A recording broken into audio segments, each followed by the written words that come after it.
Division today, we're at St. Peter's Field for Mount Anthony MAU at the plate in their red, white, and blue uniforms and taking on MSJ in their green uniforms, yellow numbers.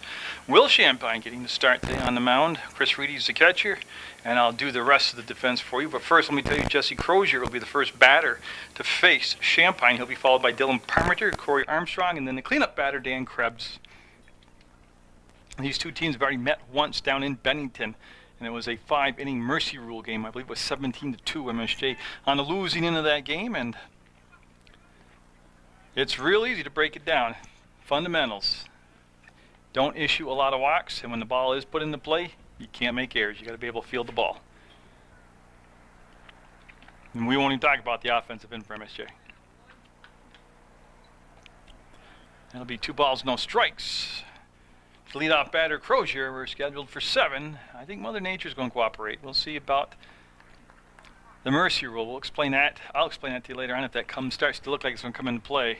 So Crozier with a 2-0 count waits the pitch from Champagne, and that's going to be a base hit. That's going to drop right in front of Sanborn, and the ball actually just died right there. That's kind of a strange happening because I walked on the field prior to the game and it seemed to be in excellent condition. So leadoff single. And I got a feeling Mount Anthony's going to be real aggressive on the bases as far as starting those runners up, getting them running. Now the number 2 batter, Dylan Parmenter, up with 1 out, nobody on. Nolan Rhodes at first base defensively holding the runner on. From the stretch, Champagne.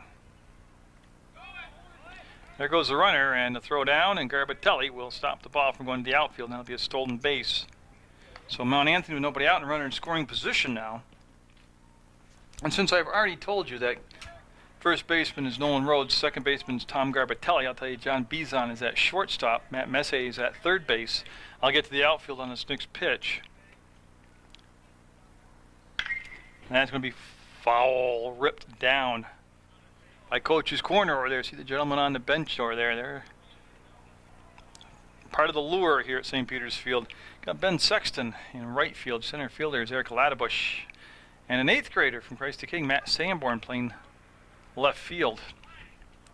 So Parmenter liked that pitch, got around on it. So far I haven't seen a real fastball from Champagne. It's been mostly breaking stuff or soft stuff.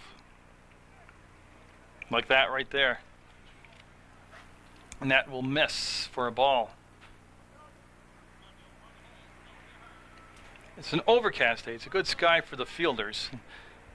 The infield is in excellent condition, as always, down here at St. Peter's Field. Best ball field there is. State of Vermont, all good pitch right there. Nice placement by Champagne. So he snuck a fastball in there, got the first out on the strikeout. Now Corey Armstrong up. And Armstrong for MAU, he'll be playing first base defensively in the bottom half of the first.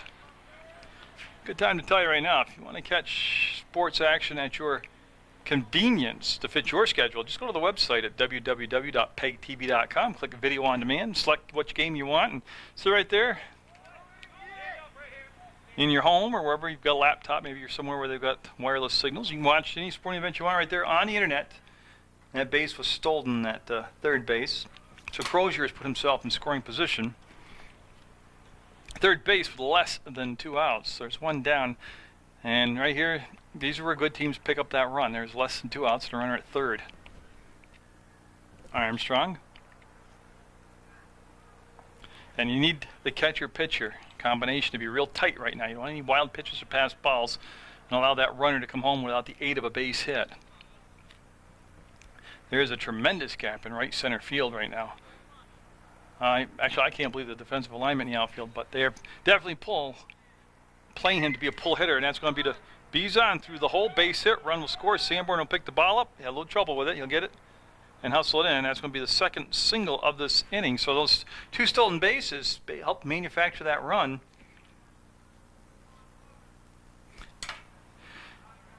And I'll make it 1-0. Now the cleanup man, Dan Krebs, is up with Dan Pierre.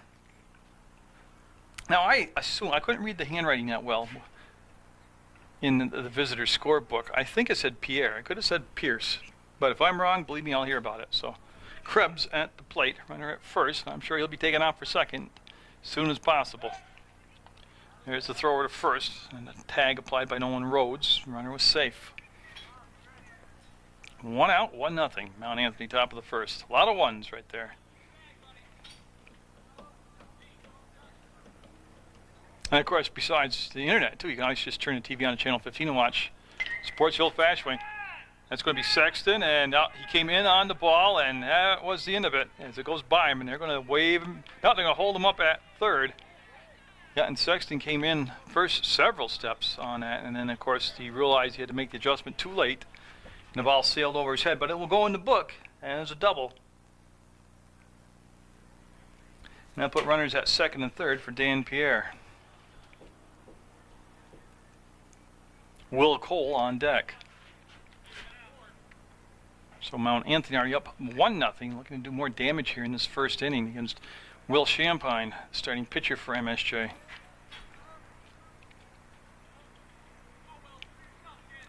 Yeah, Will Champagne knows he's gone right back to the full windup. He feels more comfortable like that. Yeah, they got to make the play. Go to first, get the out. Boy, they almost waited too long. They did get him. The run scored. That was the correct play by Bizon. Yeah, you need the outs right now. There's 2 down, 2 runs in. Krebs, I believed, yeah, he moved up to third base. Will Cole up. And Champagne, like I started to say, he had pitched from the stretch until the runners were at second and third, and then he went to the full windup. A lot of pitchers don't like pitching from the stretch. Oh, if anything, missed high. One of those sneaky fastballs in there, and couldn't get the call. It'll be ball 1. Again, there's a big opening in the center of the infield. Good pitch right there for a strike. As Garbitelli shaded heavy toward the first base side from his second base position. So 1-1 the count, and Champagne all set. That one faded too far outside. I'll make it a 2-1 count. And this game brought to you by Munger Vision. Weather permitting, I got a busy week. If possible, and the skies don't open up, I'm heading to West Rutland to cover the girls softball team first time this year. I'll be beat foul. And then after that, the next day, back down to Mill River for Mill River girls softball action. And again, all this is hanging on the weather, being, you know, the games can be played and I can't be out with the camera in the rain. This weekend, looking good for Proctor High School baseball action. You can tune in and catch all the action, all the local sports on PEGTV. Good pitch, dropped right off the table, drop, third strike, run's going to score, runner's going to be safe. Yeah. So that's what I was talking about. You got to almost play mistake-free baseball. So the third run will come in. It's an unearned run.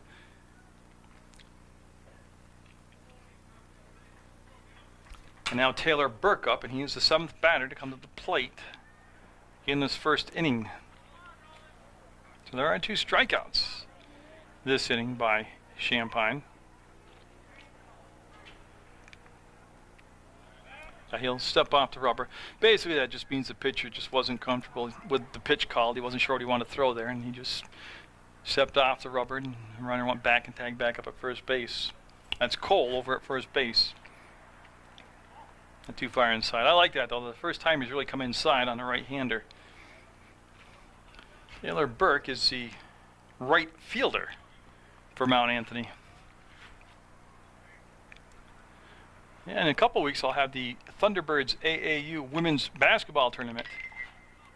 That ate up Messier at third base. Yeah, he backed up on the ball, and the minute he did that, it was over. So he backed up on it, and that'll be an error at third base.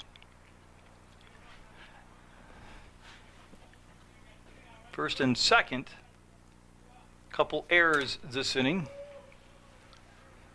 And now Nick Lloyd up to second baseman. It's 3-0 Mount Anthony. And quite honestly, Champagne should be out of this inning. First and second for Mount Anthony.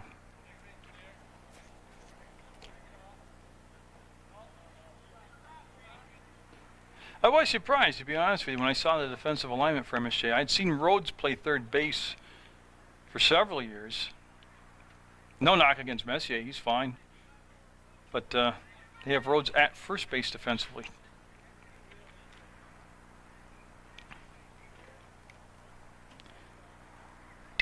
And that's going to be to Sanborn for the third out. He will make the grab. Mount Anthony with 3 runs will come up in the bottom of the first. See what MSJ can do offensively. Into the bottom of the first, I just want to correct myself. It's Dan Pierce for Mount Anthony, number 3. I called him Pierre. Like I said, I couldn't read their writing, and I couldn't read my writing, so I was too silly to ask the coach.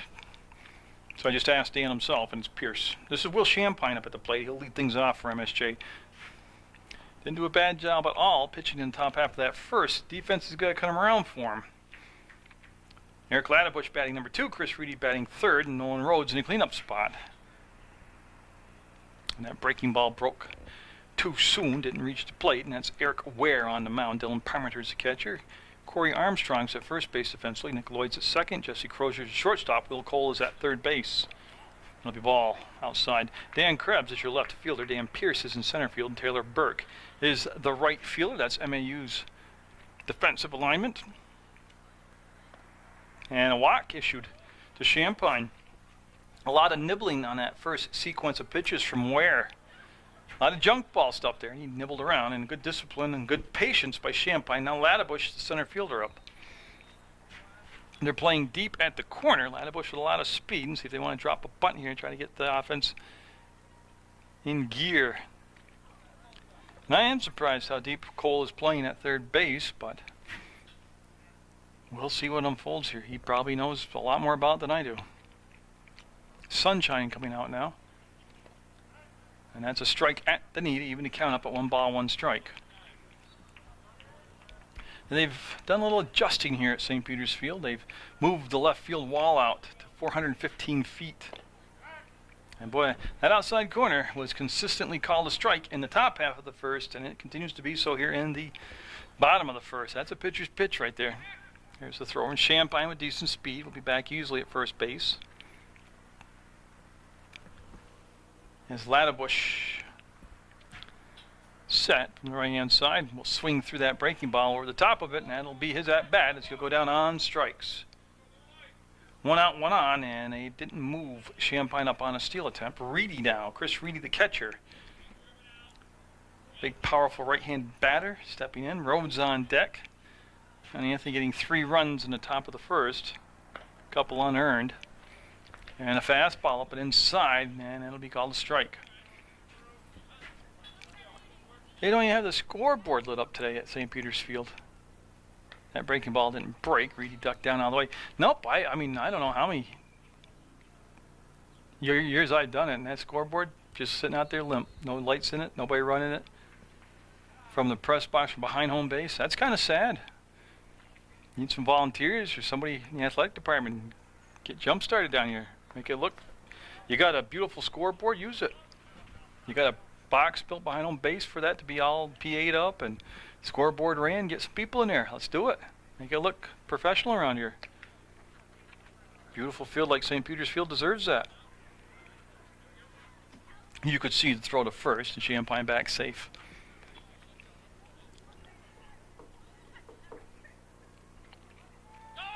Runner going, swung on strike, and you'll be in safe as the ball mishandled by the catcher.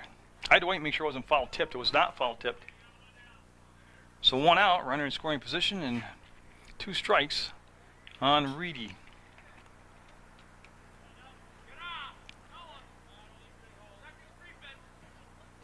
That's going to be put in play down towards second base, bobbled, and it'll allow the runners to be safe. So Champagne will be at third, Reedy will be at first, and that error will be on Nick Lloyd. And you see what Lloyd did there was he just approached the ball so cautious he wasn't sure of it right off the get-go. He didn't charge the ball, and then it played him, and it ate him up, and that'll put runners at first and third. Nolan Rhodes up with a chance to get MSJ on the board. And that would be good. That would be a big positive for MSJ. They're coming into the ball game already thinking they're going to get hammered. I mean, I could just get that feeling from them. You know, if they can respond to those 3 runs in the top of the first and get a couple runs here themselves, whole new attitude going into the second inning. And Reedy is off, and he put the ball into play, and the third baseman will make the long throw. He had only 1 play, and they'll get the runner at first. That's 2 down. Good job right there, putting the runner in motion to keep him out of that double play. I like that. It was a good call. So that goes from the third baseman, Will Cole, to Corey Armstrong at first. Now Ben Sexton up the right fielder. He's got runners at second and third, but 2 down here. And they're playing him rather shallow in the outfield. And I'll tell you what, that was the best fastball Ware has thrown this first inning, and he just blew it by Sexton. Messier is on deck if Sexton can extend the inning. 2 for 2 on fastballs, and Sexton down in the count. No balls, 2 strikes. Sexton will step out. He asked for time. He stepped out, and he'll talk to Coach Cosgrove down at third base.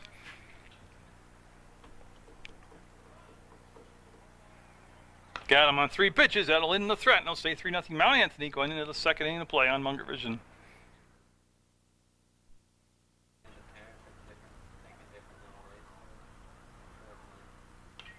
And that first pitch from Champagne will be fisted foul. And we're looking at the pitcher, Eric Ware. He represents the number 9 hitter in the order. And then Jesse Crozier and Dylan Parmenter due up for Mount Anthony. They've got that 3-0 lead. We're at the top of the second from St. Peter's Field on PEGTV, Channel 15 Sports. Champagne had 2 strikeouts in that first inning. A couple errors behind him were costly. That's going to be down to Bizon at short. He'll get down on the ball, make the grab, and there it's the first out. They'll get that 6-3 ground out. To retire, the leadoff batter, Eric Ware. So Crozier, who had a single, 2 stolen bases, and scored a run, back up here for the second inning in a row. Of course, Crozier, just an outstanding athlete all the way around, but a very good baseball player. Champagne with the bases clean and 1 down. That's very playable. Laddebush seems to settle in on it, and he'll make the grab. And quickly, 2 outs here. In that first inning, Champagne did not look bad. I don't mean to beat this, but I said in the very beginning of the game, fundamentals will keep you in this ball game if you're MSJ, and those errors were costly. And Champagne with 2 down, looking at the number 3 batter this inning, Dylan Parmenter. He struck him out back in the first. And there is just a slight breeze today. This morning when I got up there, were a tremendous howling gust. And that'll be a foul ball down the third baseline. But those breeze, that wind has subsided and just into a gentle breeze right now. Field drained well. The infield's fast track right now. That's again, sun has peeked in and out throughout the ball game right now. It's overcast. It's a fielder sky right now. And from the full windup, Champagne.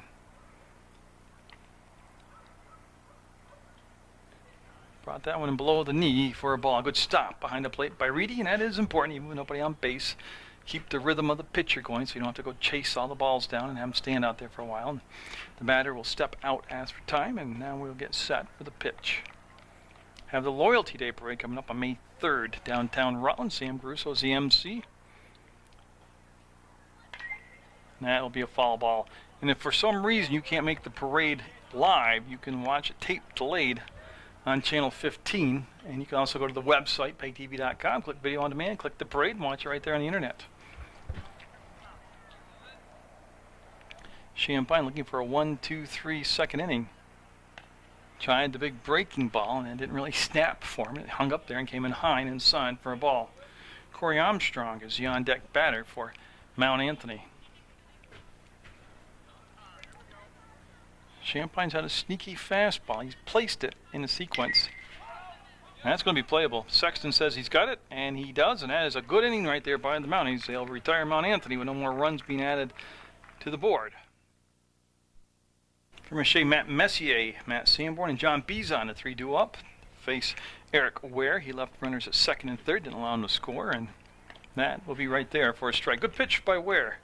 He had 2 strikeouts in the first inning. And Anthony did commit an error, and he also whacked the batter. That'll be foul. Picked up by the on-deck batter, and Ware up in the count. 2 strikes now. Matt Messier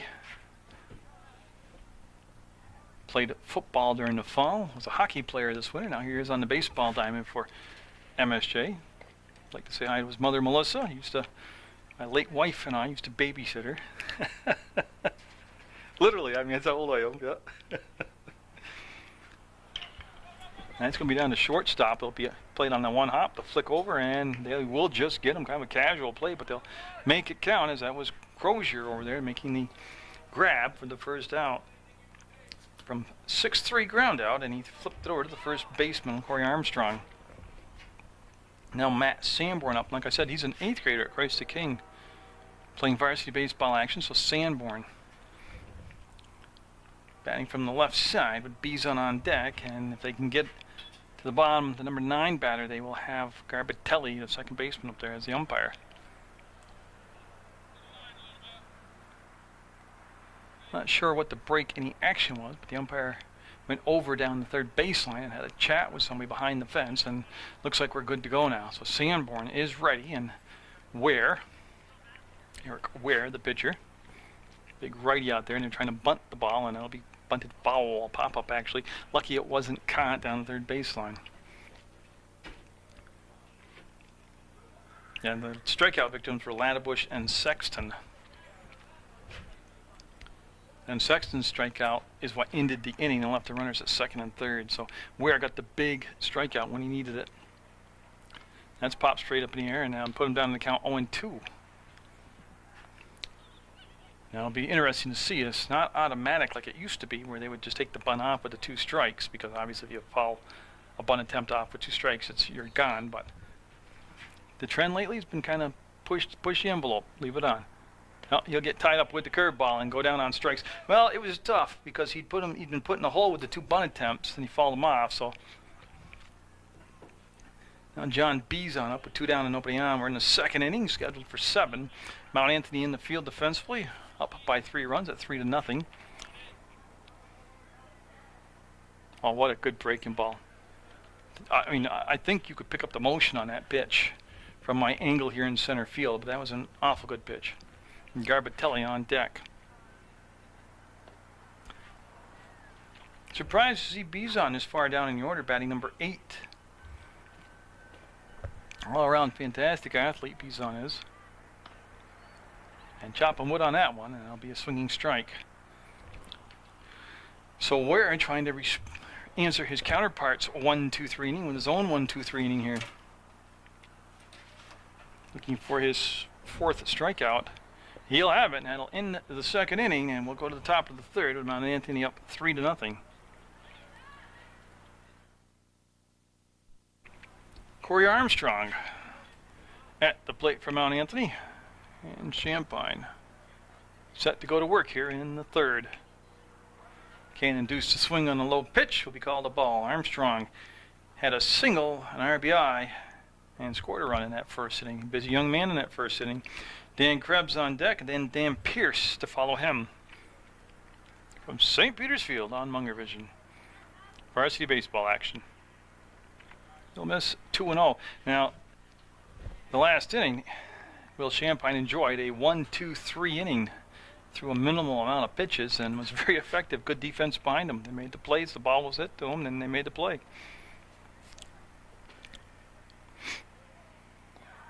And he'll run it to a 3-0 count here to the leadoff batter in the third. Patriots winning the first meeting between MSJ and Mount Anthony in a mercy rule shortened game. I believe it was 17-2. And a strike called on that inside corner. I'll put it at 3-1. So taking all the way was Armstrong.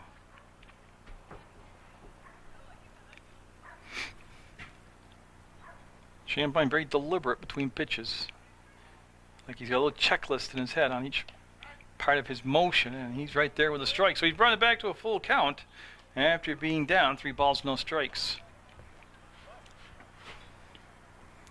So Champagne in the sunshine now at St. Petersfield.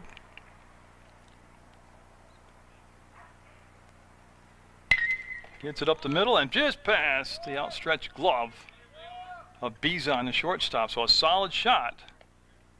We'll put the leadoff runner on first base. And so Dan Krebs up. He doubled and scored a run back in the first. We're in the third. Mount Anthony up by 3.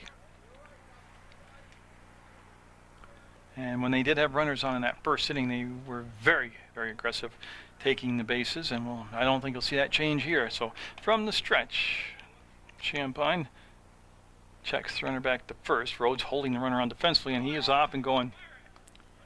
There's the throw down, and he'll make the steal ahead of the throw from Reedy.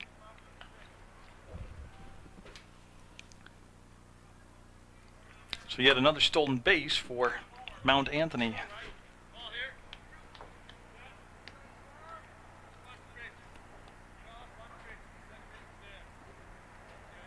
Again, Champagne looks at the runner, and they'll be fouled straight back for a strike. So MSJ, they had a couple of runners on in that first inning. Left them at second and third. Couldn't get the timely hit they needed. Late arriving crowd today. Not too bad a day, actually. Turned out to be a pretty decent day. Field's in tremendous shape. Again, new proportions out here with that extended left field out to 415 feet now.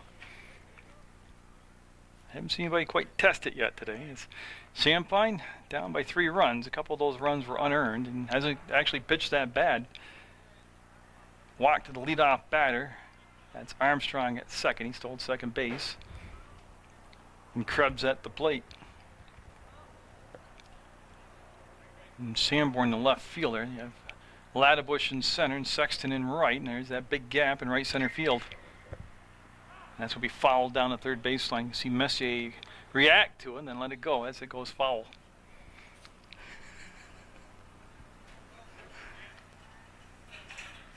So they'll retrieve the ball, bring it back into Champagne, and we'll get set for the next pitch. Pierce is the on-deck batter for Mount Anthony. Will Cole after him. 8 batters came to the plate in the first for Mount Anthony. That's when they scored their 3 runs. Again, Champagne very deliberate between pitches. Just did miss. Wrapped it around the inside corner. Didn't nick it. And that was a tough pitch to take with 2 strikes. But a good eye, and it'll be called a ball. So Krebs, like I said, doubled his first time up.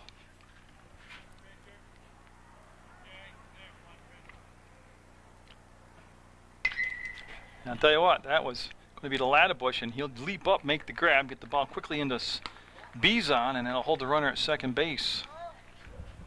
And it'll become the first out as Ladebush with his second put out of the ball game. And now Pierce up. He grounded out to the shortstop. Bizon back in the first. 1 out, 1 on. We're in the top half of the third. 3-0 Mount Anthony. You're watching Will Champagne, starting pitcher for MSJ.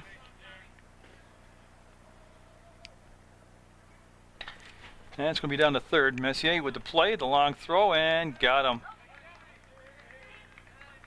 That's a good deep throw, strong throw by Messier, and the runner did move up to third base, but 2 down now for Will Cole. He swung at strike 3. The catcher dropped the ball, and Cole was able to get down to first base. That's how he reached back in the first inning. MSJ trying to get out of this inning without giving up that 4th run. You see Champagne now going back to the full windup with a runner at third and 2 down. Came inside, a little bit tight for a ball. Again, that website for the internet play on Channel 15 is www.pegtv.com. You go there and click video on demand. You can watch sports at your leisure, at your convenience, right there on your laptop or regular computer. Fastball by him for a strike. Yeah, Champagne's thrown a lot of breaking stuff, and he spotted the fastball in his sequences, and right there, good example. Almost caught the batter off guard. And so Cole, who struck out his first time, try and avoid that same fate here in the third. That's going to be through the hole at short. That'll score the run. It'll become an RBI and a runner at first base with 2 down. That was a breaking ball that hung up there and never really snapped off for him. So Armstrong will come in. Cole will go to first. And now Taylor Burkup, he reached on an error back in the first inning. As it goes 4-0 now, Mount Anthony.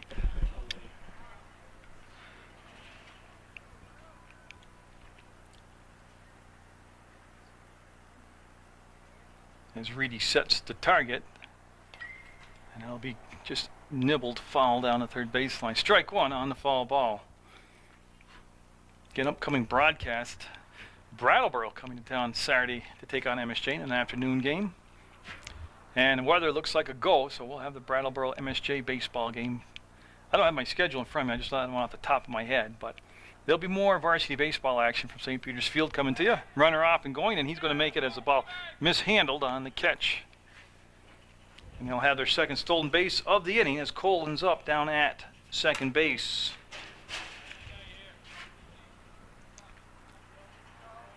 So another runner in scoring position for the Patriots. Champagne can take care of business right here himself and get that third out at the plate. Good pitch. Well framed by Reedy on that outside corner. If Burke does get on, then Nick Lloyd due up next for Mount Anthony. Oh, he got him on that big curveball. He'll drop it to throw down to first, and they'll pick it up. They made an adventure of it, but they got the third out, and they only gave up the one run. 4-0 Mount Anthony coming into the bottom of the third. Tom Garbitelli at the plate. His first at-bat, and it's going to be down to Crozier. Gets a nice hop, picks it up, and the throw to first. We'll keep him on the bag. Yeah, Garbitelli with the speed down the line. The throw almost pulled the first baseman Armstrong off the bag, but it will go out as a 6-3 ground out. Now I'll bring up the top of the order now. Will Champagne, he walked back in the first inning. We're in the third. MSJ just getting their second look now through the order at Eric Ware, the pitcher. And that's the strike call. Now, that's been a very consistent corner call right there. Ware with 4 strikeouts in the ball game. And that one stretched it just a tad bit too far. I'll make it a 1-1 count. Eric Laddebush on deck. Champagne, the pitcher, at the plate for MSJ in those green uniforms. Mount Anthony, the Patriots, in their red, white, and blue uniforms, and another corner tickler right there, and it'll be strike 2. So Champagne with 2 strikes on him. Got to bear it down here. And you'll watch strike 3 go by. And I never understood that in softball or in baseball with 2 strikes to look shocked. And a pitch go by, now you move the bat off your shoulder. 2 strikes, you got to bear down and protect that plate. Be chopping wood on everything. 5 strikeouts now in the ball game for Ware, and he is on his way to a 1-2-3 inning if Laddebush cannot get on base here.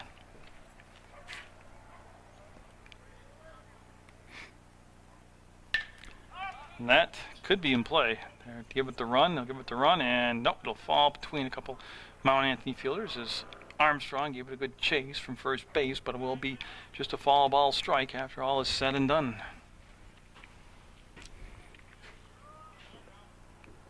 Yeah, I got Proctor Twin Valley varsity baseball action from Proctor, Vermont coming up at a later date on Channel 15. Where? Ball went breaking ball, caught him off guard. That's strike 3. Struck out 2 that inning alone, has 6 for the ball game, and has a 4-0 lead going into the 4th.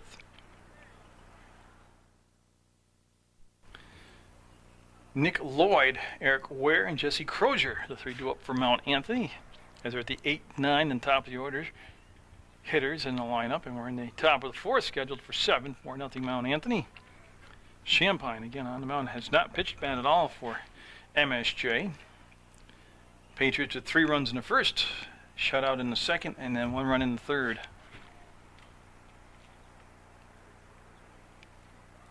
Here's Reedy will set that target up for the outside corner, and he got it, but low, and that'll be ball. I'd like to invite you to watch Sports Beat on Channel 15. It's on Mondays at 4:30, Tuesdays at 5:30, and Thursday nights at 9 p.m.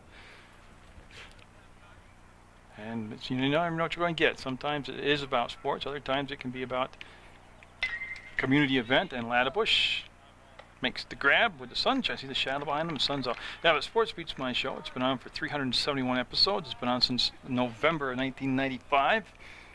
It covers sports, obviously. It covers theater, drama, music. I've done cooking shows, woodworking shows, birding shows, hobbies. I mean, we've had the logger, Rusty DeWeese on. And, I mean, just about everything you can cover.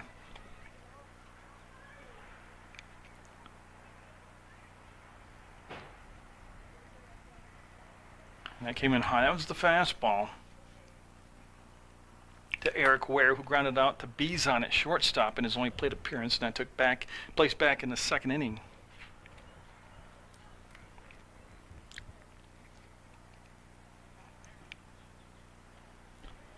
That sneaky fastball did not get the cowl this time on the outside corner, just a tad bit too low. In upcoming softball action, I have West Rutland girls on my schedule, their softball team. I have no more Mill River girls softball action. I finished up at Green Mountain College. College season starts earlier, ends sooner. Plus they play in the NAC conference, and they'll have their playoff games not local here, so I won't be able to. But I'd like to thank Jen Heath, the head coach out there at Green Mountain College, for allowing me to cover some of her softball games. There's a strike taken all the way. Yeah, new field that they put in last year. Beautiful little complex to watch softball action. And something to keep in mind next year. If you can't wait for the high school season to start, you go out there and watch some college softball right at Green Mountain College. That's a base hit up the middle. Yeah. I think even if Garbatelli came up with it clean, he would have been, the ball was hit too deep. He was almost on the outfield grass, and I really doubt he could have thrown the runner out. So Ware will be at first base with one out, and Crozier at the plate. Crozier is 1 for 2 today. He singled back in the first and flied out to Ladderbush in center field in the second. And I have no doubt that Ware will be off and stealing ASAP as Mount Anthony's ran the bases. They've incorporated it in their offensive scheme, and they're very good at it.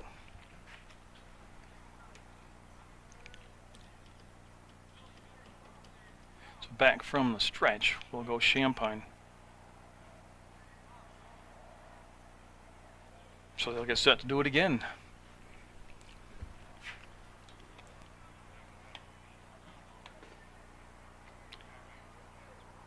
Again, they're looking outside corner, and there goes the runner, and throw coming down, and yeah, he will be safe as Garbatelli actually was in the base path of the runner, and Ware is okay, and he'll retrieve the ball, and he'll stay at second. So yet another stolen base for Mount Anthony.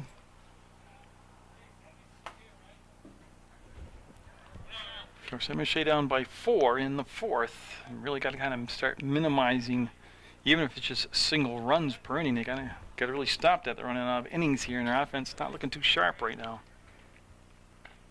It'll be a ball, tad bit inside.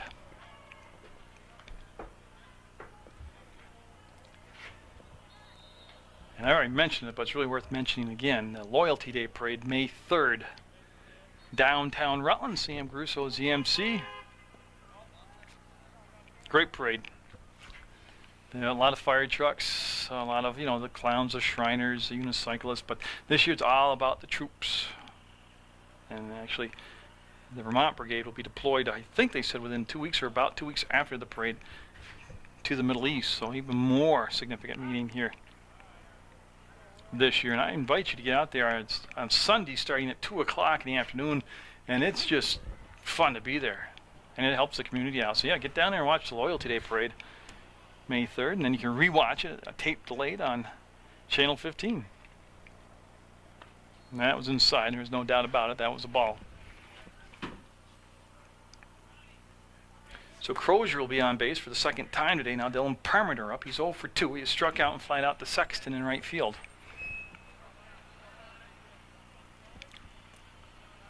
Again, there is the one out. MSJ really kind of, like I said, they need some, just like in basketball talk, they need some defensive stops right now.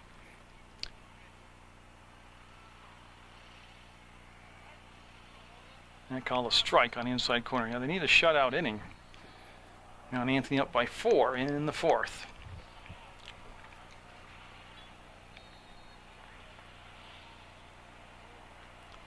Very, very quiet ball game. No chatter coming from the MSJ dugout. I mean, that's baseball. You got to talk it up.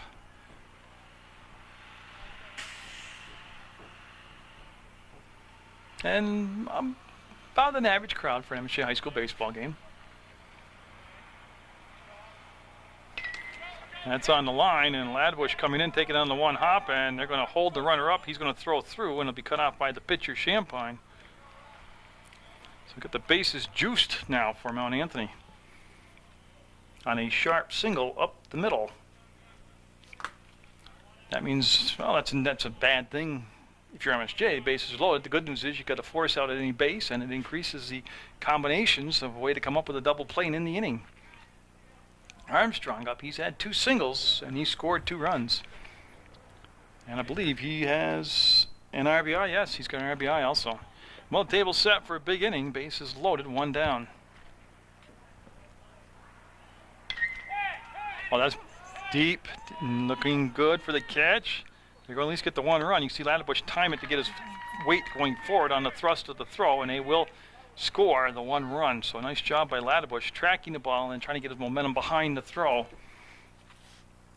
As Ware will score, Crozier will go to third, and Parmenter will stay at first. Now Dan Krebs up. He has singled and flied out to center field. Actually, he has doubled. I apologize, Dan. He has doubled and flied out to center field. But you know, you can't let up now if you're MSJ either, even though 2 down. That's a foul ball. I'll tell you what, he turned on that ball and ripped it for a very loud strike 1.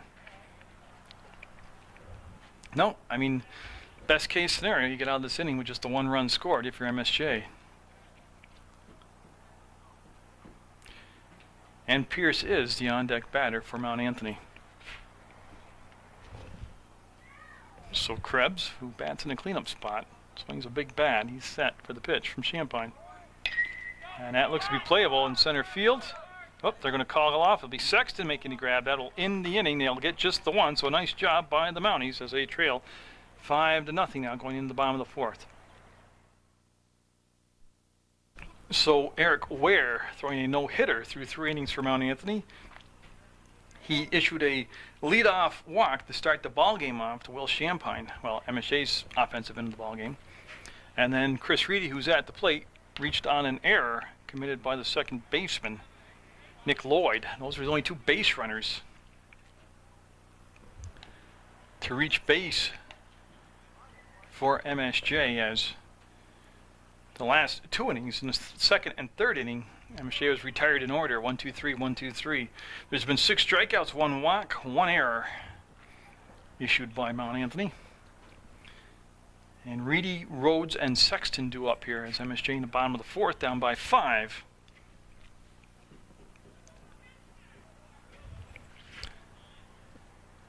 Ware has been mixing his pitches up very well. He'll step back off the rubber and need a little more time. Reedy will step into the box, get set. A little chin music as he dropped down to 3/4 sidearm delivery that time, and the ball never broke back over the plate. It'll be taken for a ball high and tight by Reedy.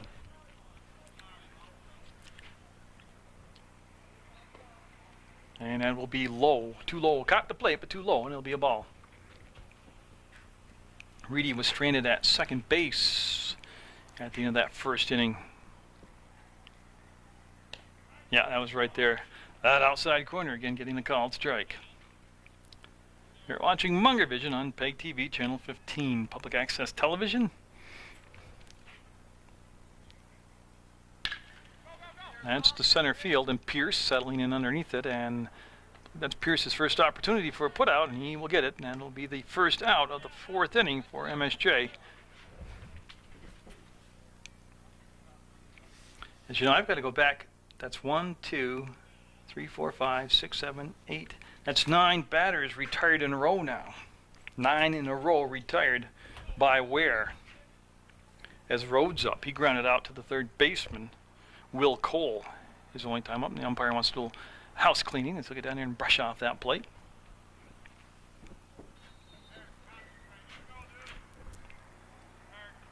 So the big righty, Eric Ware, all set now that the plate's been brushed off by the home base umpire. Yep, brought that fastball up and inside and overpowered him with it. I like that. That's my kind of pitch right there. I think that was a good start the count off with.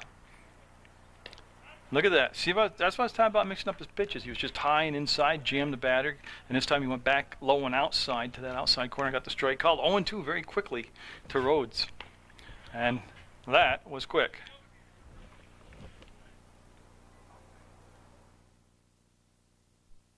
Okay, I need to make a correction in that last inning. Reedy led that inning off, and I don't know how he made the out, to be very honest with you. Remember that ball down the first baseline? I guess that gave me the illusion it was out of play, but must have been in play. So Reedy made the first out. Then the fly out to center field was Rhodes, and it was Sexton who struck out to end the inning. So my apologies for that, but now you're watching Dan Pierce at the plate. So it's 5-0 Mount Anthony in the fifth. And that's going to be down to Bizon. He'll make the long throw and pull him off the bag, and there'll be a dead ball out of play, and they're going to allow second base to be awarded to the batter, and it's going to be Pierce going down to second. So an error on Bizon at short.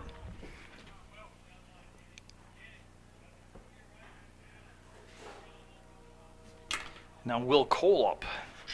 Cole has struck out, but he reached base. Remember, the catcher dropped third strike, and then they couldn't retrieve it in time to throw him out. And then he also had a single. Well, MSJ, like I said, they're in the fifth, scheduled for 7. They've had a very respectable game. They're only down by 5-0. They can't let it slip away here and give up a big inning.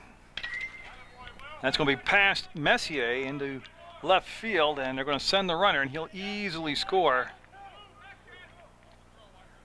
Throw will come to Garbatelli, and that error, costly as it becomes a run now, so it didn't take long. It was a good poke down the left field line by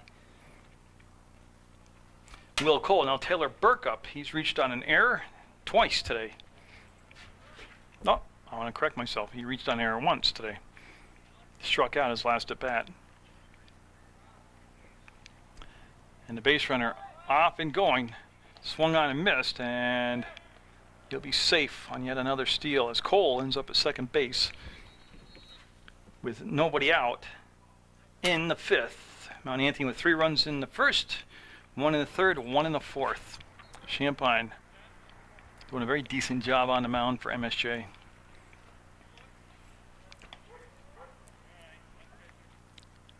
Yeah, and that ball stayed up and out of the strike zone. So Taylor Burke, then Nick Lloyd, then Eric Ware do up. Ware for Mount Anthony throwing a no-hitter to this point in the contest. He has allowed 1 walk, and there's been 1 error committed behind him. Now, ball again stayed flat, stayed inside, and that'll put the count in favor of the base hit, in favor of the hitter.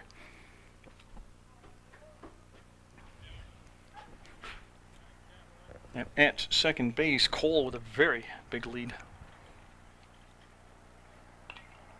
That's going to be fouled out of play over onto River Street, and put a new ball into play to the pitcher Champagne.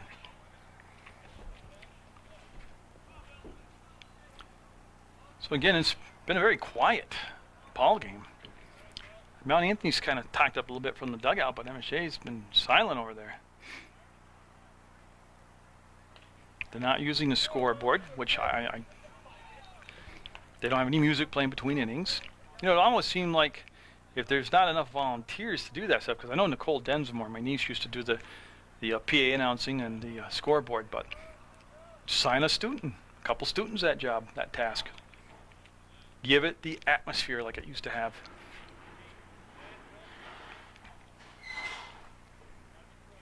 I mean, you've got the most beautiful field in the state of Vermont right here, St. Peter's Field. Give it its due.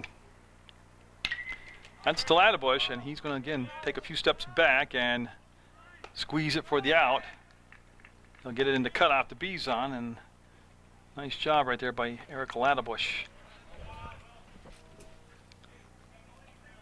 You know, Latabush with 1, 2, 3, 4 putouts today. Nick Lloyd up, second baseman for Mount Anthony. He's 0 for 2 today. He's flying out to left and flying out to center. 1 out, 1 run in, and 1 on base. I'm not sure Sanborn will get there.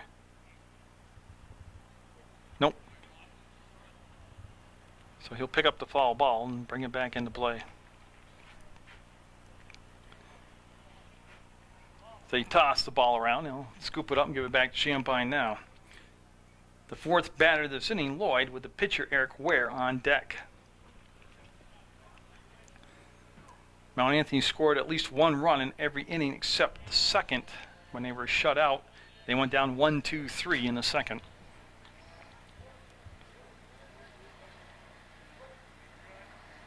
From the set, good stop by Reedy. That pitch low and outside. Now I don't know the tendencies of Will Champagne, if he can go a full 7, if he's up to that type of endurance this early in the season. We're in the 5th.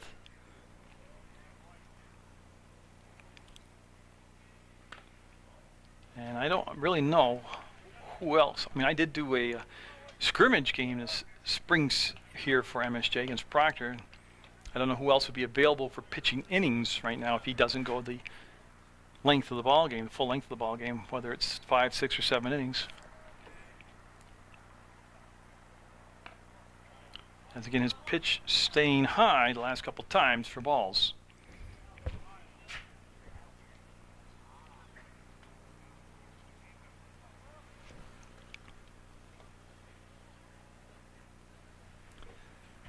And he has been this deliberate the whole ball game between pitches.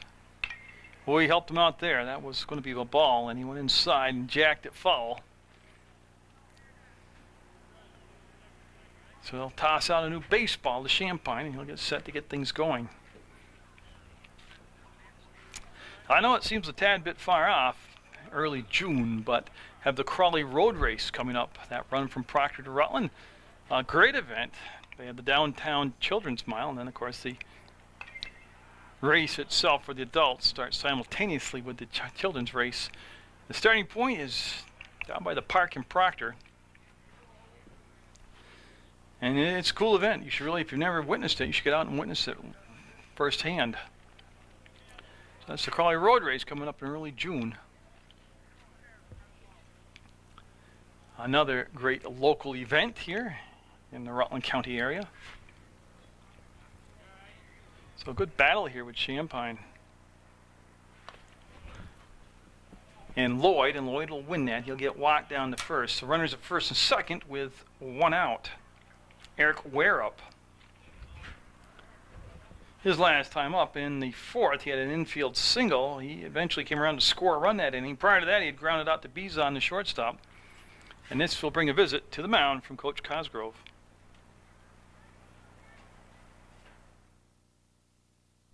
It's over. They're going to stay with Champagne as he looks at Ware now. Top of the order, Crozier on deck. First and second, 1 down. And he's missed high consistently this inning. This inning started off with Pierce reaching base on an error. Then a single by Cole scored him. Cole stole second. And then you just saw the walk issued to Lloyd. Ware will swing and miss. He actually got a piece of that for a foul ball. The mercy rule, like this. If you trail by 10 or more runs and have had 5 full innings at bat, that's the ball game. MSJ down by 6 right now in the 5th. That's a great piece of hitting. Sexton's going to pick it up, and the runners will hold. There'll be a Mount Anthony Patriot at every base. Bases are loaded for MAU. Second time today. And Ware had that inside-outside swing, and now you got a good batter at the plate, Jesse Crozier. And again, there is a force out at any base for MSJ. There's also more of a combination of ways to come up with a double play in the inning. And it's also just 1 hit away from becoming a big inning for Mount Anthony. So a 6-0 lead, and looking to add to it. Crozier at the plate, base is juiced. Champagne going back to the full windup. And a pitch on the way. Missed high again. That's been the spot right there where you just saw that pitch, is what's plagued him this inning. And a lot of it's because he's not coming on. Watch his follow through. He's not finishing off the follow through. That's why the pitch is sailing high on him. Sometimes that's a sign of fatigue. See how erect he is at the end of the pitch? I really shouldn't be able to, if he comes through with his motion and his follow through correctly, I shouldn't be able to see his jersey number staring at me like I do when he finishes off a pitch right here. So 2 balls, no strikes, nowhere to put him. Bases loaded, pitch on the way. That's going to at least get a run in. Sanborn fighting the sun, and nope. I didn't see Bizon until it was too late, and now they're throwing the ball around. Now he's will chase it down. So a fly ball hitting the right place between the left fielder and the shortstop allows just 1 run to come in.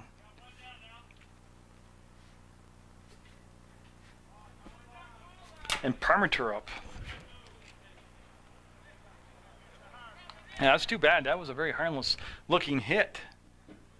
And I do think Sanborn got a late start on the ball because he had trouble picking it up in the sun. And then Bizon, I never heard any communications from him. And I think they kind of shied away from each other and the ball dropped between them. You know, Parmenter had a single his last time up. That'll be high again for a ball. Yeah, he struck out. Parmenter struck out in the first, flying out to Sexton in the second, and then singled in the fourth. So it goes 7-0 Mount Anthony now.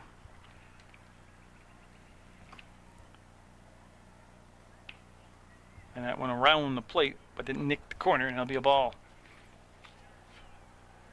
Yeah, MSJ trying to avoid the mercy rule here. There's 7 runs in, and the base is loaded, and they're right at the 2, 3, 4 spot in the order, right in the meat of the order. That's going to drive in some runs. Sanborn will pick it up on 1 hop, and that'll be an RBI. As Lloyd comes in to score the 3rd run of the inning, Ware goes to 3rd, Crozier to 2nd, and now Armstrong up with Parmenter at 1st. It goes 8-0 now, and Krebs on deck. This is the 8th batter to come to the plate in the 5th. The coach for MSJ, Cosgrove, has already made 1 visit to the mound. That stays fair. Foul by inches. We'll have the ball picked up, put back in the plate. Yeah, see, they're really starting to turn on the ball now and pull it. I don't know how much more he's got in his tank out there, Champagne does, but finished a gutsy game.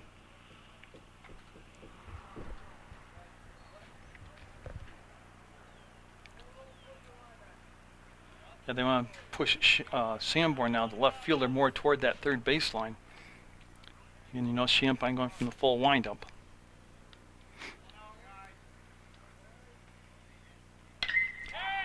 And that is going to be, no, Sexton will get it. He'll make the grab, looking in the sun. Another run will come in, and Mounties will get the ball in play in the infield. And Anthony just kind of pecking away here. That's their 4th run as Ware comes in to score. And now the 9th batter of the inning, Krebs, to come up. 1st and 3rd, 2 down, 9-0. This is key right here, not to give up the 10th run, because you have to at least get 1 run back in the bottom of the 5th. Up the middle and through the hole. The 10th run will come in on a slow hit ball up the middle for a base hit by Krebs, and an RBI as Crozier came in to score. A 5-run inning, and it's not over yet. Pierce up. Pierce started the whole inning off with that error at shortstop on Bizon.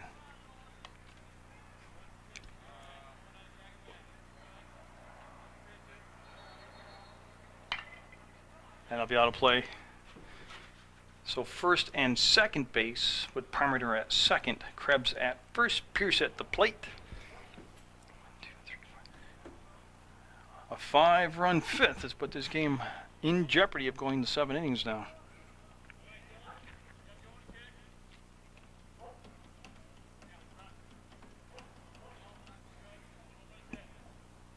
I don't think I've done a 7-inning game in the regular season for softball or for baseball. Bees on, looking into that sun, will make the grab. That'll be the inning, but MSJ needing at least one run to extend this into the 6th inning, down 10-0. Messier, Sanborn, Bizon due up for MSJ. Unofficially, I have it 10-0. Mount Anthony. I also have unofficially 7 strikeouts in the ballgame for Eric Ware, the pitcher for Mount Anthony. He's also pitched a no-hitter. That could be broken up right now. No, that'll be caught on the run out there. On a good play in left field by number 21, Dan Krebs. So Messier will fly out for the first out. Now Sanborn up. He struck out back in the 2nd. This is only his 2nd time up. Remember, they had him try to bunt the first 2 pitches, and then he went down on a breaking ball, swinging away.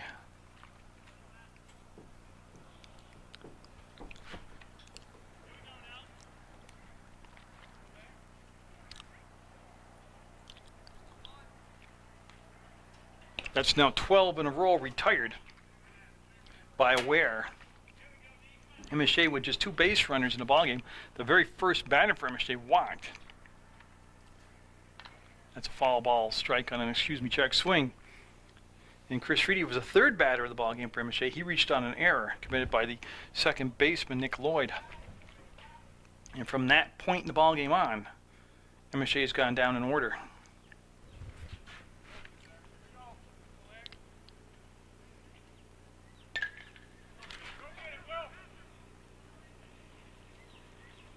I think that's foul. I'm waiting for the indication. Yes, this will be a foul ball strike.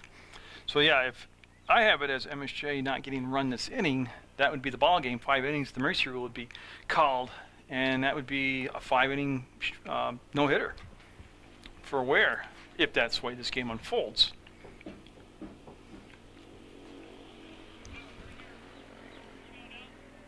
And so Sanborn awaits the pitch from Ware.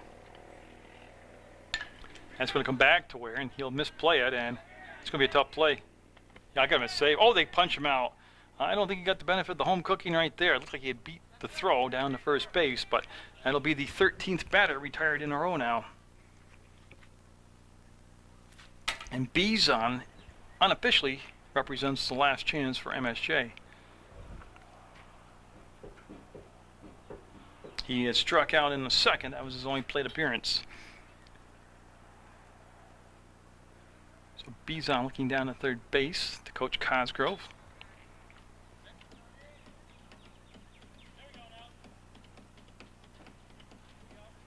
And we're set for the pitch. That's down to first. It'll be unassisted and tagged up by Armstrong.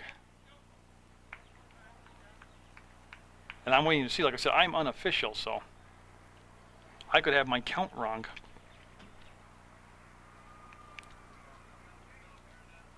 As Mount Anthony able to retire MSJ in the 5th inning.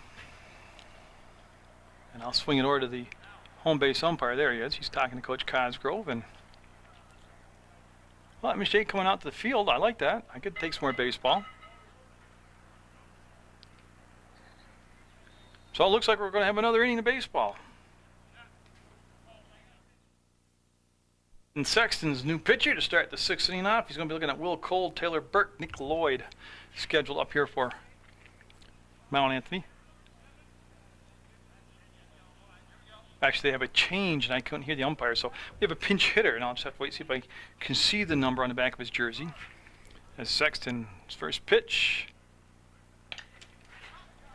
He's going to make the play himself. Sexton will make the grab. 1 pitch, 1 out. And that is number 5, it looks like. So that was pinch hitter. Let me find my number 5 now. It's Murphy. So Murphy out as he hit for Cole. Burke up. I don't know if it is Burke. I'll have to wait and see. And I double-checked my scorebook. I have 10 runs for Mount Anthony, so I am probably, not probably, I must be incorrect on my interpretation of the mercy rule. I know years ago, if it was a 10-run lead after 5, that was the game. Maybe they've increased the amount you have to be ahead by now. I know years ago, Jim O'Neill, the Black River coach, great baseball mind, friend of mine, was lobbying for them to do away with that mercy rule altogether because baseball season was too short in Vermont as it was, and you only get better by playing. He wanted you to play. Oh, good breaking ball by Sexton. If this is Burke, he flying out to Ladderbush his last time up. I don't think it is Burke. That pitch will be outside for a ball. Again, as early as last season, as recently as last season, they would have had the PA announcer at the field and they would announce the change. Because I'm 400 feet away in center field. Ooh, caught the plate but high. Couldn't get the call to go his way, and it'll be a ball. Looks like the umpire made the fist a full count.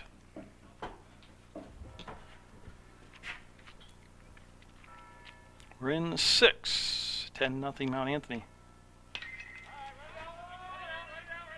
Well, I tell you what, they are going to come in and good effort by Ladderbush as you see him beat the ground in frustration.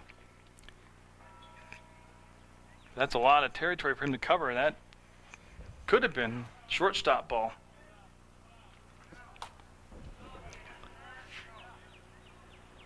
And Nick Lloyd up now. I believe that's Pettibone, number 14, that just hit for Burke.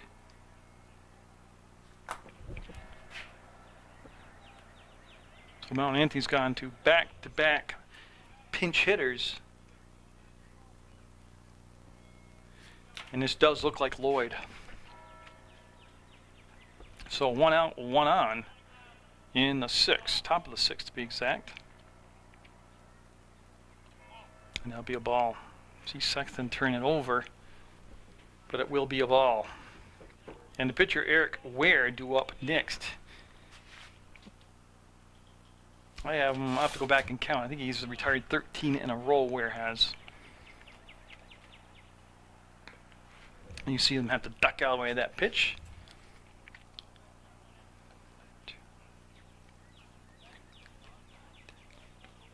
$14 in a row. So Ware for Mount Anthony has retired 14 in a row. That will be a walk. That'll be the first walk issued by Sexton, and since he's come in this inning. And now Eric Ware up, or due up. And the only defensive change for MSJ is that Champagne, who was the starting pitcher, is now gone to right field, and the right fielder Ben Sexton is now the pitcher. Like I said, only 10 people on the MSJ roster. So a lot of changes to memorize here. So Sexton from the stretch, the big right-hander, hit him. That'll load the bases up for the Patriots.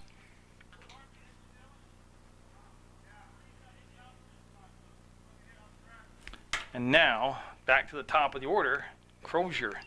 Mount Anthony had a 5-run 5th inning, and they've got the makings of a big inning right here.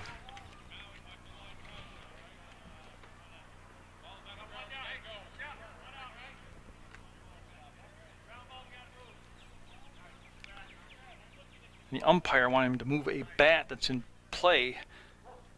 Yeah, they go. They got the Mount Anthony dugout. They want the bat and the helmet moved out of play for safety reasons.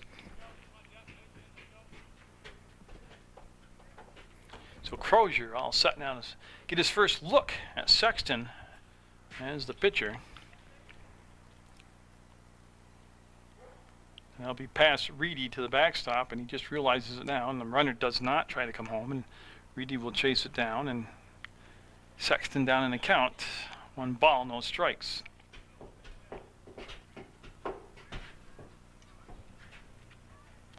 And the sunshine back out here at St. Peter's Field on Munger Vision. And you can see Sexton also electing to go back to that full windup with the bases loaded. He'll miss there, and you'll have 2 balls, no strikes. Nowhere to put them. Bases juiced. Patriots everywhere.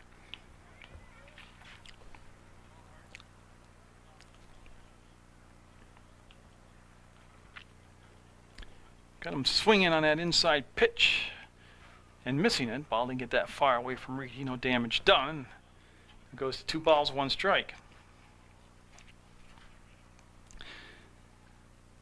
I didn't have a finished line on Champagne, but he did a decent job. He got tired in the 5th, but other than that, he really did a nice job pitching for MSJ today. And he'll put it right on the edge at 3 balls, 1 strike.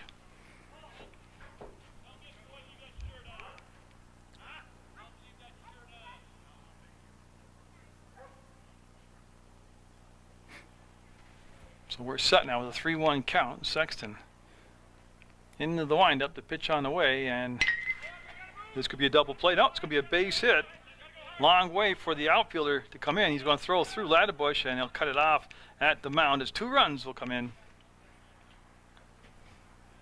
Well, I better check my math, make sure I have 2 runs coming in. Where went the second? Lloyd I do not see anywhere out there, so Lloyd had to score. And Pettibone had to score. So Crozier will get 2 RBIs on that single. Now Parmenter up. Ware with an enormous lead at second base. As it goes 12-0 now, Mount Anthony. And that, good looking pitch right there for a strike. And the line on Parmenter today, struck out in the 1st, flied out to right field in the 2nd, singled in the 4th, and singled in the 5th.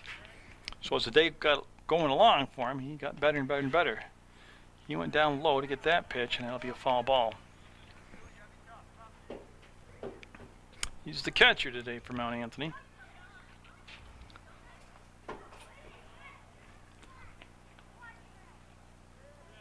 Yeah, MSJ started off a little shaky in that 1st inning with a couple errors that allowed 3 runs to come in for Mount Anthony, and then they had a scoreless 2nd inning defensively, the Mounties did. And then the trickle effect. They gave up 1 run in the 4th, 1 run in the 5th, and then the big one, the 5-run 5th. They haven't had a hit yet against Mount Anthony pitcher Eric Ware.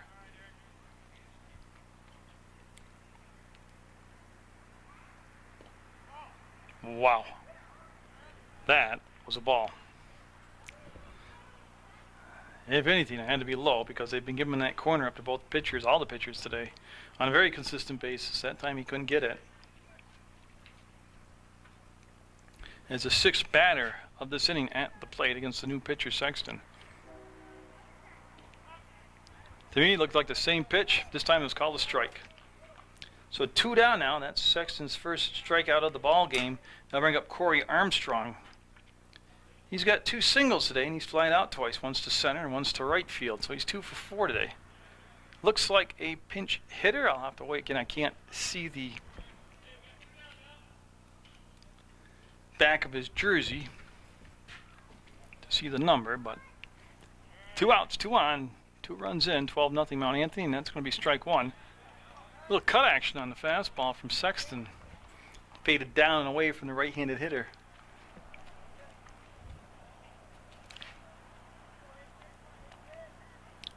Reedy will set that target up outside corner. Sexton was outside too far. That's a floater, and that'll be a 1-1 count now. Krebs due up next on deck for the Patriots if they do extend it to another batter.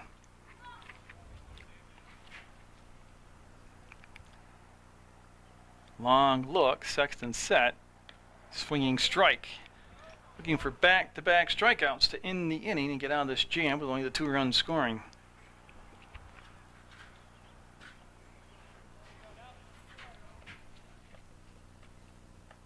See him come to set.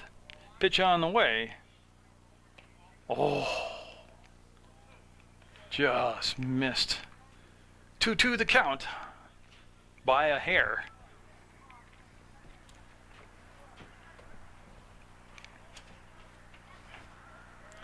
And Sexton doesn't want to go to another batter here. He wants to finish it off right here. Well, doesn't matter him. And that'll be the 2nd hit batter of the ball game for Mount Anthony, and he'll head it on down to first base. Now we'll reload the bases. Remember, Ware got hit by a pitch. Now Krebs up, and I think they have another pinch hitter at the plate because they just said a different name.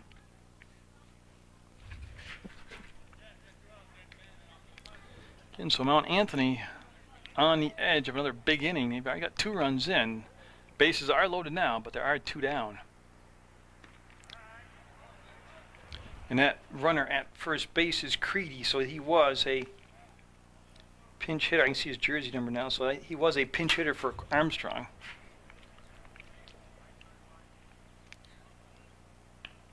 And that will miss high. I mean, it looked good where he caught the ball, the catcher, Reedy, but where it crossed the plate, it was definitely high.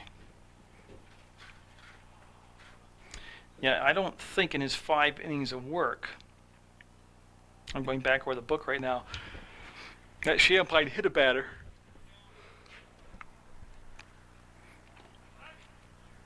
And that pitch, he got it down for the strike. So a 2-strike count. And again, looking for that 3rd out here to get MSJ into the bottom of the 6th. Oh, tight pitch to take. I think it did come too far inside, but with 2 strikes, you like to see him make some kind of motion to protect the plate with the bat. Base is juiced.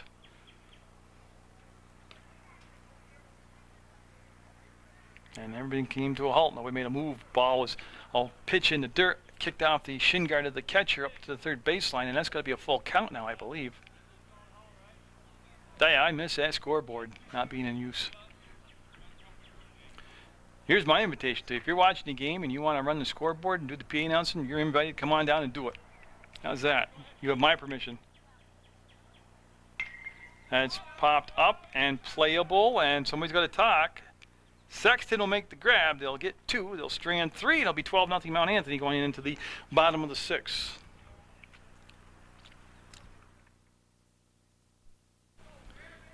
I'm looking at Tom Garbitelli at the plate. Well, I have it in my book as it should be Tom Garbitelli. He's batting from the left side. And that's going to be the shortstop, Crozier. He'll pick it up, fire, and safe. He'll beat it down the line. That's Garbitelli with that speed down the line. That will break up the no-hitter and also break up the 14 in a row retired, as that is an infield single for the first hit of the ball game for MSJ. Took them 6 innings, but they got it going now, and Champagne up. He has walked and struck out today against Ware. Crozier charged the ball, made the throw. You know what I missed? Yeah, I apologize. He picked him off at first base. I was looking at my scorebook. I am so sorry. But isn't that a shame? He gave up an infield single to lose his no-hitter, and then he picked the runner off base the very next play. I don't know what Garbitelli was thinking or what the play was because I wasn't watching it, but he got picked off. There's a fastball by Ware. That pitch right there had a lot of purpose on it. He had some PO on it. He lost his no-hitter on a little dinker of an infield single, and then he picked the runner off. Foul ball.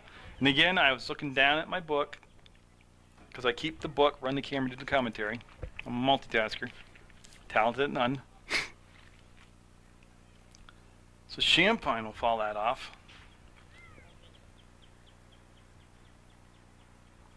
And that breaking ball just kind of hung out there to dry and didn't do anything for a ball. I don't know if Garbitelli just wasn't used to being on base. That's back to the pitcher Ware to first, and he got him 2 down now in the 6th. 12-0 Mount Anthony. And if you just tuned in, there was a stretch of 14 in a row retired by the pitcher Eric Ware from Mount Anthony, as he'll start a new streak now. Ladderbush up. He has struck out twice, trying to avoid the trifecta here.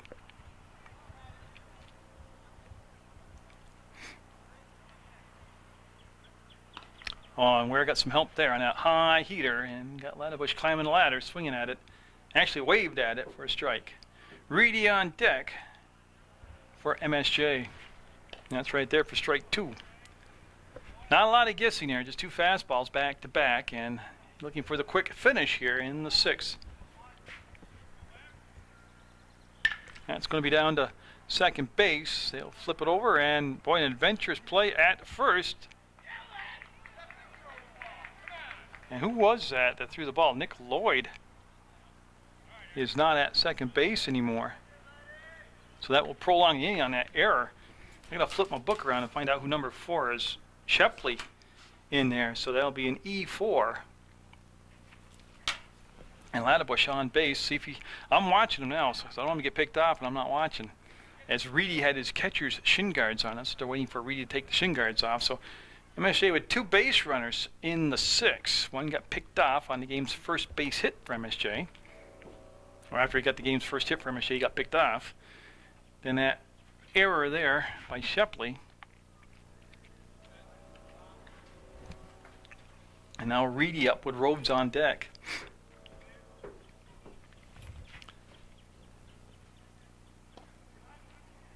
Wow. I can't believe that was called a strike. You talk about a drastic swing. And that hit Reedy in the back when he ducked down. And that'll be the 3rd base runner here for MSJ this inning. First batter hit by a pitch. They don't have a run to show for it yet. And now Rhodes up. He is grounded out to 3rd and flied out to center. So we're trying to preserve the shutout now. Actually, what he's trying to do is get the win for his team, and then preserve the shutout. He lost the no-hitter this inning.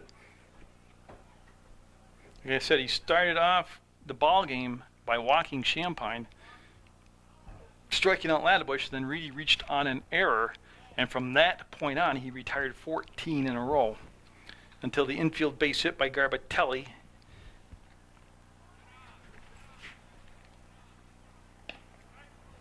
I'll tell you something, when the big man on the mound drops down to that 3/4 sidearm, he's pretty intimidating. That was a fastball at the knee. First and second, 2 down. Bottom of the 6th, 12-0 Mount Anthony. That time he stretched it a tad bit too far and couldn't get Rhodes to chase it. On sunny St. Peter's Field. Oh, what a beautiful afternoon this turned out to be. Right there at the knee for a strike. Well, by dropping down sidearm, obviously this young man can control the pitch, but it gives the batter a different perspective as far as trying to pick up the release point. You can't really zone in on him like with a different release point from the 3/4 sidearm. Good job with 2 strikes by Rhodes, reaching out what could have been strike 3, and he got the bat on the ball and stayed alive. Sexton on deck.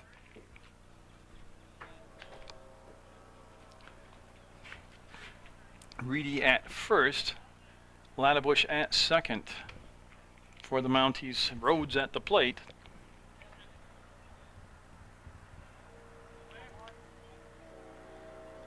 And boy, that time he took a little off it.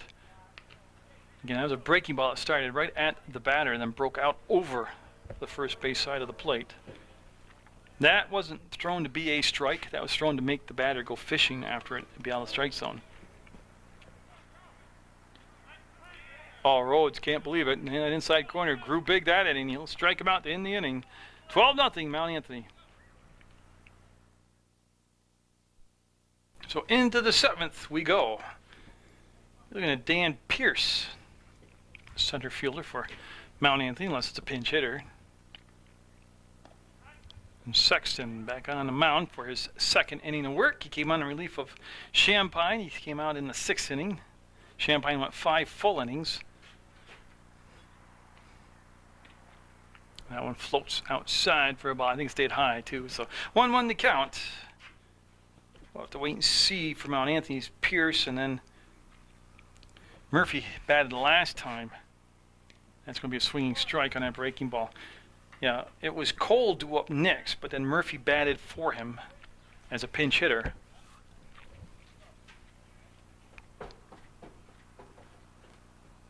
And I think I see Murphy taking warm-up swings in the on-deck circle.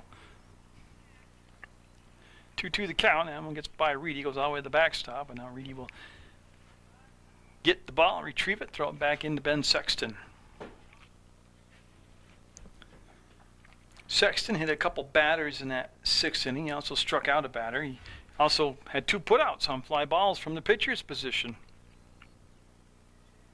And he'll run it to a full count now. 3 balls, 2 strikes unofficially. Top of the 7th on Munger Vision.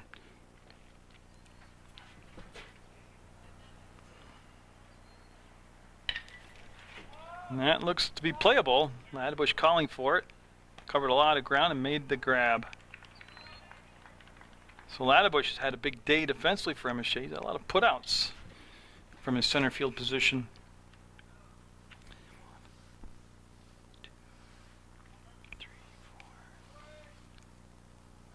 I have him for 5 putouts. It seemed like more, but 5's a good number.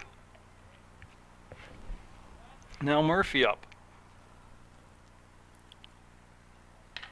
And he'll turn on that and pull it foul down toward the concession stand here at MSJ, which they haven't even opened up yet. They haven't done a scoreboard, the PA announcing, the music, or the concession stands today. They better pick it up a bit. Pettibone should be the on-deck batter.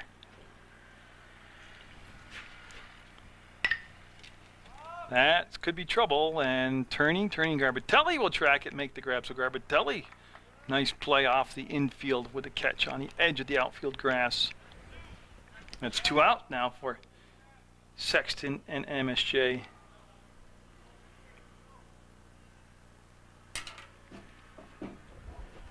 And the reason I said should be Pettibone is that he batted in this spot in the order last inning as a pinch hitter in place of Burke.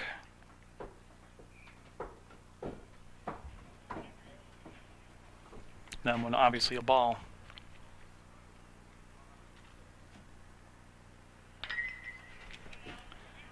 Sanborn. That's foul territory. And ball was poked pretty good, but foul, and Sanborn will pick it up and get it back into Sexton, the pitcher. And that is Pettibone now. You can see his number. So long foul ball, but just a strike when all's said and done. For MSJ in the bottom of the 7th, they'll have Sexton, Messier, and Sanborn due up. As the game's plodded along and made it to the 7th, that'll be a ball. Like I told you, weather permitting, we'll have some West Rutland softball action, some more Mill River softball action, more Proctor varsity baseball action. And that pitch stayed flat on him, stayed up inside where he started with it and never moved into the strike zone for an obvious ball.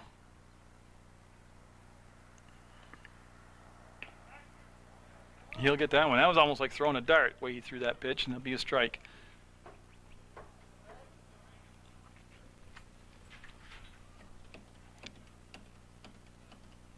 As Sexton, the big righty, will wind it up and bring it in. He'll skip it in the dirt, and it'll be ball 4, and he'll lose his 1-2-3 opportunity for the retiring him in a row as he'll walk the batter, Pettibone, and now it should be,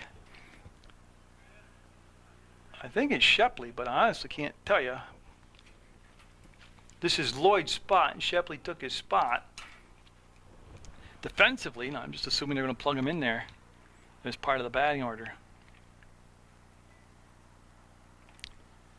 And it's who it is. It is Shepley, number 4. And he had to duck down out of that chin music set up inside there by Sexton.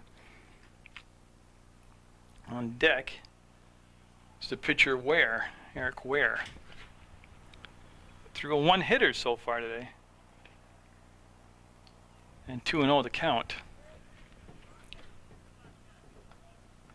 No, even though it's 12-0, Mount Anthony, I don't think MSJ played bad at all. Seriously. I think they got to tweak things offensively. I think with no real big bat in that order, they've got no blinding speed other than like a few places here and there. They've got to play a little more small ball, a little more unexpected stuff, There's nothing says you have to bunt. You only have to bunt in a bunting situation. You could be unpredictable. If you get up to the plate and look down on the third baseman's playing deep, what the heck? Drop a bunt. Manufacture some offense. Because I don't think they're going to be the type of team that's going to get up there and crank off 5-6 hits in an inning or a couple doubles back to back. I don't think they have that in them. Back-to-back walks after 2 outs, so Sexton was kind of cruising along this inning. Got the first one on a fly out, and 2 flyouts actually, 1 to center, 1 to second. Now he's walked the last 2 batters. Now set up Eric Ware, with a chance to drive in some more runs. Last time up, Ware was hit by a pitch in the 6th inning. He's got 2 singles today, and he scored 2 runs. And that's going to be all the way to the backstop, and the runners will easily move up. And he'll throw the ball out into left field. Nobody came home. I'm not sure why, but see, there wasn't 1 ounce of communications on that play. Nobody told the catcher to throw or not to throw, or if he was back safe, hold the ball, nothing like that. No, that's one thing. It's very obvious in the 2 games that I've done, the scrimmage game and this one. MSJ's got to work on their communications. And that goes right from the top dog down through. Here's a swing and a miss. That's where he took his hacks at that one.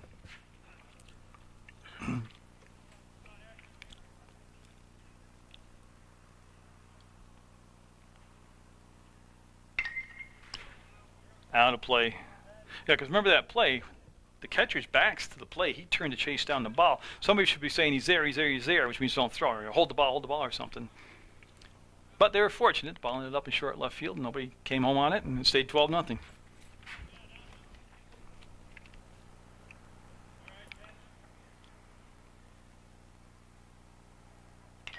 Foul ball. Stayed alive with 2 strikes. And the other thing, they got to talk it up as a team. They got to make some chatter out there. They got to show that they're alive as a team. I'm sure they've just been way too quiet today.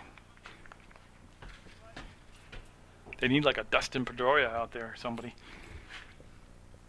The big windup from the big right-hander. He'll float it in for a ball. He's walked 2 runners at second and third. Retired the first 2 batters on pop-ups.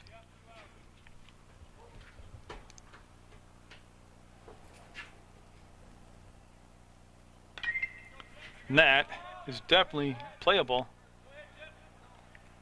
Yeah, and so again, no communication. That's going to allow a run to score, or 2 runs to score.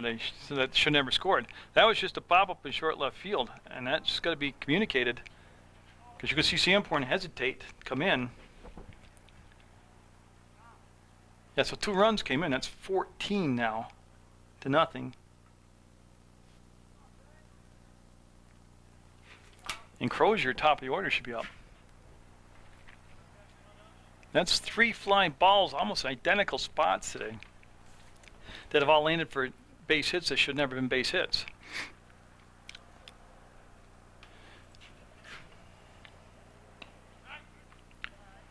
That one called a strike on the way inside corner. Crozier's done his job today at top of the order. He's been on base a lot. That's the shortstop, Bizon. He'll go to second. That's the force out. And no, he scared the heck out of Carpatelli.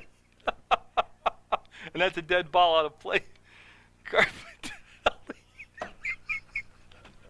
Is they're going to allow the run to come in because that's a dead ball hit the bleachers. That'll be the 15th run coming in.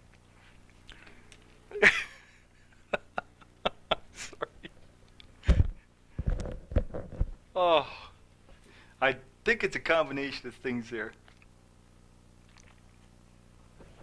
I think the throw was a lot harder than it had to be. I don't think Carpatelli ever saw it coming.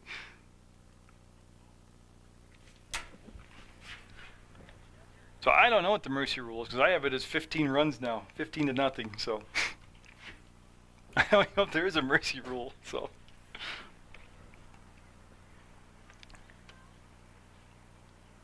he could not check his swing. That's a strike ball right there. I don't know if it's possible before a game if the 2 coaches meet and say, listen, let's just play the full 7 innings no matter what score is. I don't know if that's a possibility.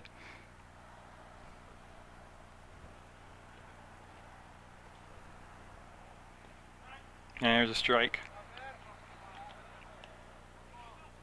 I think this game should have been called before the 7 innings? No, because as bad as the score sounds, 15-0, it hasn't been that poor of a game. Other than that last throw to Carpenter. Oh, it was his reaction of putting his arms up over his head. Then his head came off on the throw like the ball hit him there. And then everything just went to pieces. Right from the broadcast down through.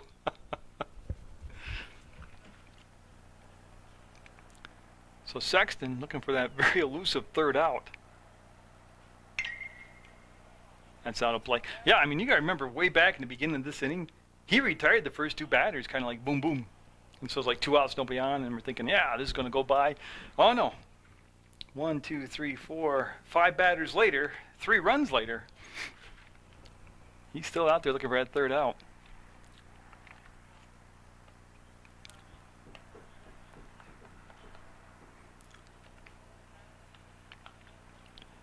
In the windup, and the pitch, and the ball. I think that's a full count.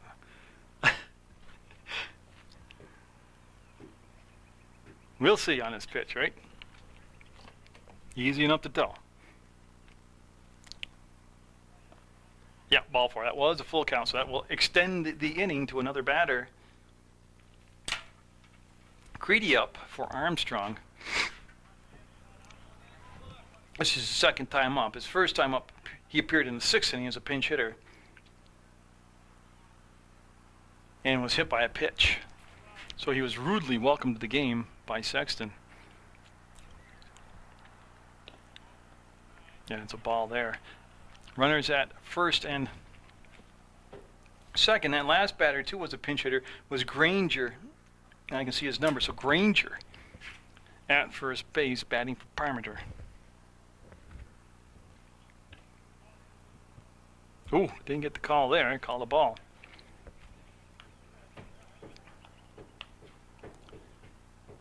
And I am assuming MSJ is going to come to the plate in the 7th.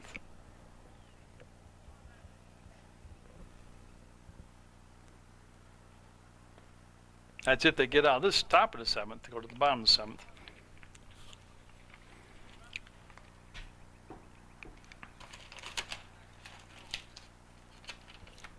It's again Sexton. Got a chance right here to end the inning on this pitch. Not on that one. Nope.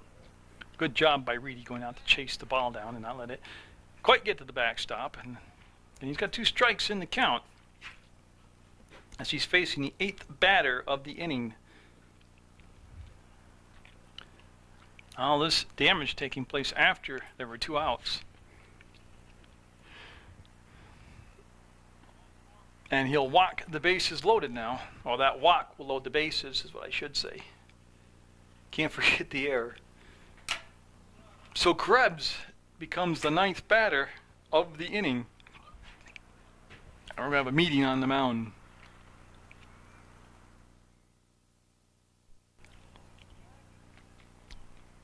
Well, it was a brief chat. I think he just went out and said throw strikes. You don't have to throw strikeouts, but you got to put the ball in an area where the batter can hit the ball and hope your defense makes the play behind you. Good pitch. That down and in action for a swinging strike. 1-1 to count in the 7th, top of the 7th. Mount Anthony in control, 15-0. Been an entertaining contest.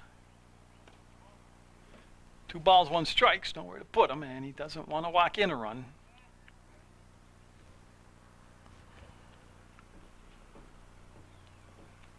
And Sexton kind of rushing now between pitches, feeling that sense of urgency. And that's going to be a foul ball down the 3rd baseline for strike 2. So again, in a situation with 2 strikes, to get that 3rd out. Dan Pierce is on deck. He's already flied out this inning once. He started the whole inning off by flying out to Ladbush in shallow center field, left center field. So again, with 2 strikes, Sexton set. The windup and the delivery Strike 3 will end the inning. We'll go to the bottom of the 7th, and Mounties with a lot of work to do. All I have is Ben Sexton, Matt Messier, and Matt Sanborn due up. And Ware throwing just as hard now as he did in the first inning. His only hiccup he had was in the 6th inning. He gave up an infield single. There was an error, and he hit a batter. He had a streak of 14 in a row, retired. He started the ball game off with a walk, and he has 8 strikeouts and a pickoff. And if this is Sexton, he has struck out twice. He's only been up twice today. He's trying to avoid a 3-for-3 day with strikeouts. But Ware has been around the plate. He's been great control, and he's done that. He's mixed his pitches up wonderfully. And Sexton will strike out for the 3rd time today.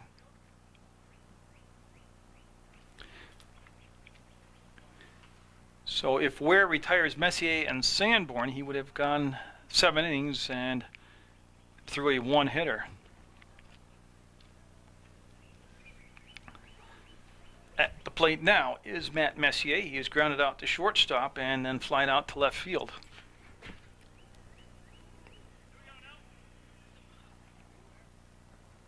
And it's going to be a chopper to Ware. He'll pick it up, and the throw, he'll get him. So there's 2 down now on that 1-3 ground out.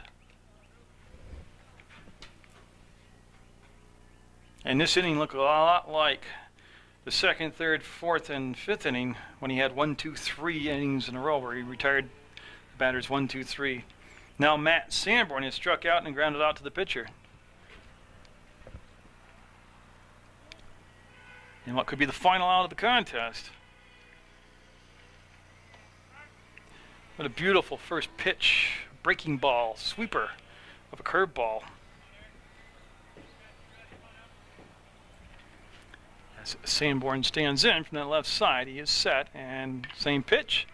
It's going to come down to Shepley. He'll stay down on the ball, and that's going to be an error on Shepley, as he has 2 errors in the ball game since being inserted at second base, both throwing errors.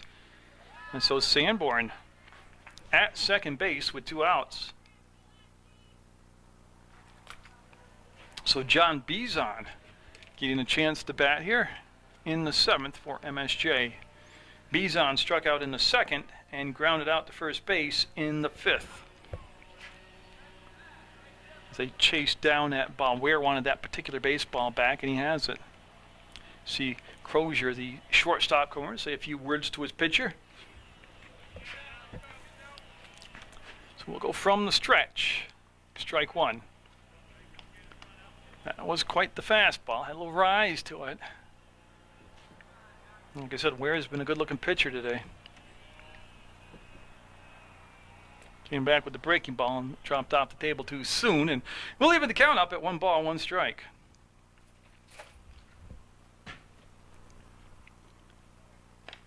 That'll be an inside pitch. Chopped down the 3rd baseline for strike 2. 1-2 the count. Runner on 3rd base. I didn't even see him take off over there. So Sanborn somehow got the 3rd base on me.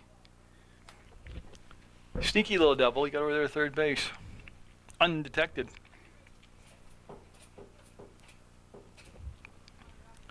So as Bizon gets set, MSJ trying to get 1 run in here in the ball game, avoid the shutout. Not going to happen. That is the ball game. So on the 9th strikeout unofficially, that'll end the contest, and it'll be an MAU win, 15-0 over MSJ from St. Peter's Field on Munger Vision. Get out there, support your student athletes, and catch some ball games live, and always turn on Channel 15.